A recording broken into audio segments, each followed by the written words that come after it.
నమస్తే, welcome to our channel. నేను మిషాల్ని. గత ప్రభుత్వ హయాంలో నిలిచిపోయిన పనులన్నీ అంటే రాజధాని కావచ్చు, అమరావతి కావచ్చు, సో ఆ పనులన్నీ నిలిచిపోయినవన్నీ ప్రభుత్వం ఆమోదించింది. దీనికి పూర్తిగా విశ్లేషించడానికి మనతో పాటు ఉన్నారు సీనియర్ అనలిస్ట్ డాక్టర్ గడ్డపాటి శ్యాంప్రసాద్ గారు ఉన్నారు. వారిని అడిగే కొన్ని విషయాలు మనం తెలుసుకుందాం. నమస్కారం సార్. నమస్తే సార్, గతంలో నిలిచిపోయిన పనులన్నీ ఆగిపోయి ఉన్నాయి. సో ఇప్పుడు కూటమి ప్రభుత్వం అవన్నీ అంటే రాజధాని కావచ్చు, అమరావతి కావచ్చు, సో ఇవన్నీ పునః ప్రారంభించాలని కూటమి ప్రభుత్వం గట్టిగా నిర్ణయం తీసుకుంది. సో దీని మీద మీరు ఏమంటారు సార్? అమరావతి రాజధాని అనేది సపరేట్ కాదు. అమరావతి అనేది ప్రజల రాజధాని అనమాట. దాని గత ప్రభుత్వం ఏంటంటే దాన్ని పూర్తిగా ధ్వంసం చేసేసారు. కాబట్టి ఇప్పుడు ఈ ప్రభుత్వం వచ్చిన తర్వాత అమరావతి పునర్నిర్మించడం ప్రారంభించారు. చంద్రబాబు నాయుడు గారు ముఖ్యమంత్రిగా ప్రమాణ స్వీకారం చేసిన రోజే LED lamps seed axis road అంతా లైటింగ్ పెట్టేశారు. ఇమ్మీడియట్గా అక్కడ రైతుల కళ్ళల్లో వెలుతురు నింపారనమాట. అలాగే రాష్ట్ర ప్రజలందరూ కూడా ఎంతో ఆనందించారు. ఇమ్మీడియట్గా అక్కడ ఒక అరణ్యంలాగా తయారైపోయింది. అది ఎంతో శ్రమ కూర్చి అక్కడ 29,000 రైతులు 34,000 ఎకరాల ల్యాండ్ పూలింగ్లో ప్రభుత్వానికి ఇచ్చారనమాట. ఆ రైతులందరి యొక్క 5 సంవత్సరాల శ్రమ ఫలించిందనమాట చంద్రబాబు గారు ముఖ్యమంత్రిగా ప్రమాణ స్వీకారం చేసిన రోజు. అదే రోజు ఎంతో ఆనందపడ్డారు ప్రజలంతా.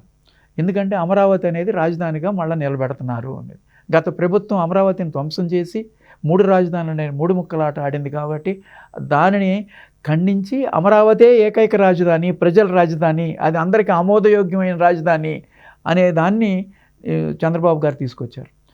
అలాగే ఎన్నో భవనాలు అసంపూర్తిగా మిగిలిపోయినాయి అనమాట. 80%, 70%, 90% అయిపోయి మిగిలిపోయినాయి. అలాగే ఐకానిక్ టవర్స్ ఫౌండేషన్లోనే మిగిలిపోయినాయి. అది ఒక చెరువులాగా సరస్సులాగా తయారు చేశారు.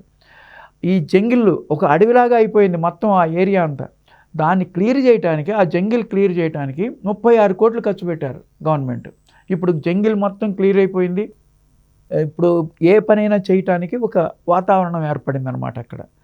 రీసెంట్గా వన్ వీక్ బ్యాక్ సిఆర్డిఏ మీటింగ్లో ఈ అసంపూర్తిగా ఉన్న బిల్డింగ్లు పూర్తి చేయడానికి 11,476 కోట్లు బడ్జెట్ కేటాయించారు దానికి. దాన్ని ప్రభుత్వం ఆమోదించింది. ఇప్పుడు ఆ పనులకి టెండర్స్ పిలుస్తారనమాట December 31 లోపల. ఇప్పుడు అది జనవరి నుంచి కన్స్ట్రక్షన్ బిగిన్ చేస్తారు.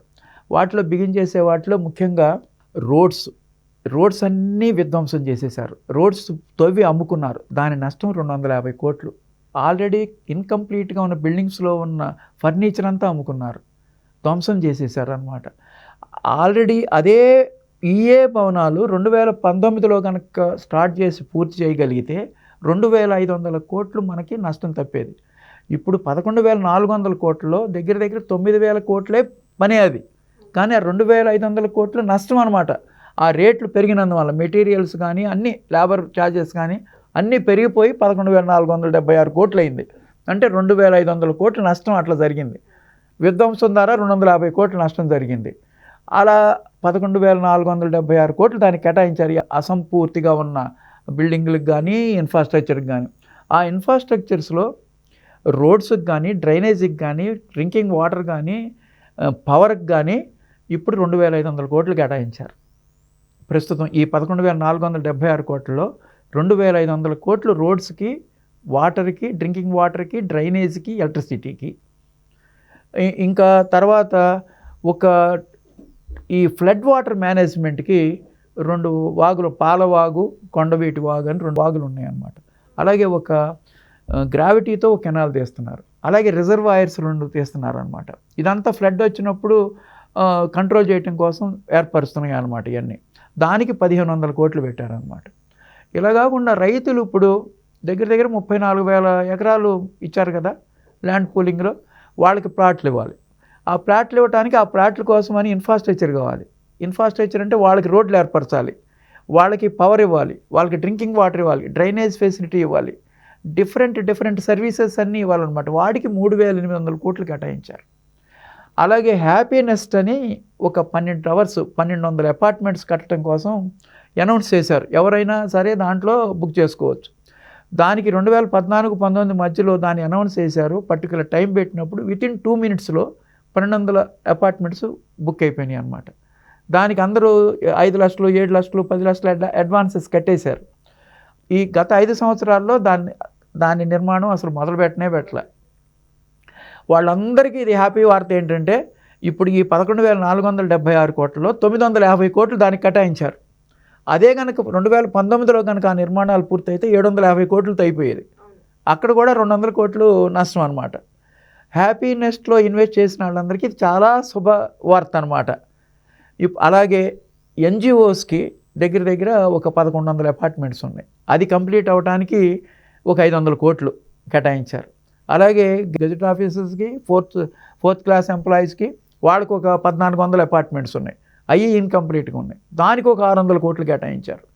అలాగే 150 భవనాలు ఐఏఎస్ ఐపీఎస్ సెక్రటరీస్ వీళ్ళందరికీ బంగ్లాసు, ఎమ్మెల్యేస్ ఎమ్మెల్సీస్ మినిస్టర్స్ వీళ్ళందరికీ 151 ఉన్నాయి అన్నమాట.